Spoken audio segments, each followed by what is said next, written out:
เขมรเอ้ยเขมรมาเบิ่งเด้อทางไปหน้าฉันเนี่ยทางไปหน้าสาวสมหญิงนี่เป็นจังได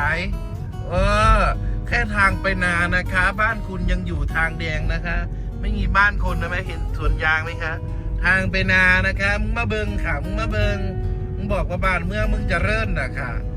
ที่นี่อำเภอคำตะกร้าค่ะ จังหวัดสกลนครค่ะพื้นที่นี้นะคะ เห็นบอนะเห็นบอทงหน้านะคะไม่ใช่บ้านคนหรอกมันเป็นทางเขาบ้านนะคะมึงมาเบิ่งความเจริญรถค่ะรถฉันกับขี้ขั้นรับเป็นหลายล้านค่ะดูมันเป็นหลายล้านดองนะคะ หลายล้านบาทนะฮะขมิ้นเขาเอิ้นดองอยู่บอกเรื่อนเอิ้นจาก พี่น้องจ๋าบ้านเขาเจ้ามันบ่มีความสำคัญก็เลยบ่อยากจำนะว่ามันชื่อดองหรือชื่อจากชื่อเจิก มาเบิงเชิญกันมาดูพากันมาเบิงนี่ทางบ้านจันเนี่ยไม่เฟกค่ะสดๆเลยนี่ท้ายสดๆนี่เห็นบ่นี่ฉันขี่รถท้ายดิเห็นไหมคะเห็นไหมคะโอ้ยย่องว่าบ้านเพิ่นจะเลื่อนดีนู่นนี่นั่นกูขี้เกียจหลายกูอดมาโดนแล้วกูว่าปากซื่อไม่อยากจะพูดไม่อยากจะจาเห็นบ่บุญเห็นบ่คะปัจจุบันทางผ่านหมู่บ้านเสียใจค่ะทางผ่านหมู่บ้านเขาต้องมีเสาไฟนะฮะมันต้องมีสายไฟฟ้านะฮะอันนี้ไม่มีนะคะอันนี้คือทางไปทุ่งนาค่ะ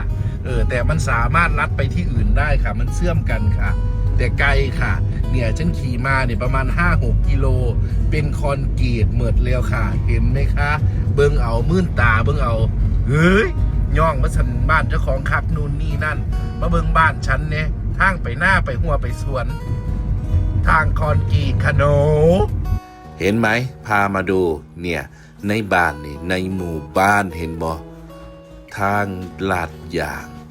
เห็นไหมคะดูกันให้เต็มสองตาคุณบ้านเมืองขางซ้ายขางขวานะบ้านเมืองเขารังใหญ่ไหมคะหนูเบิ่งเอาแหกตาเบิ่งอย่าสิบุรีแต่กัน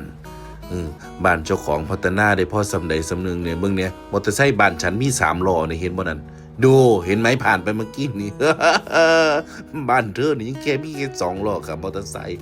พุ่นน่ะศาลากลางบ้านมีที่ให้พักผ่อนหย่อนใจไม่ต้องไปอาศัยใครไม่ต้องไปกางเต็นท์อยู่ว่าบ่สิว่าเว้าโพดเบิ่งเอาบ้านเมืองเบิ่งเอามีแต่หลังบักแง่บักโต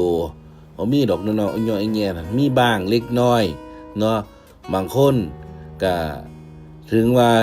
ยากจนก็บ่ปานใดบ่แม่นว่าบ่ยากจนคักพุ่นน่ะเห็นบ่รถรามาสร้างมีทุกเฮือนอยู่ซ่านบางคนมีเงินบ่อื่นบ่อยากดอกเขาเจ้าก็มักอยู่เฮือนหลังน้อยๆเขาเจ้าบ่จำเป็นต้องมาเฮ็ดหลังใหญ่โตมโหฬารเอาพออยู่ได้มันคือความสุขเบิ่งในพุ่นทางเขา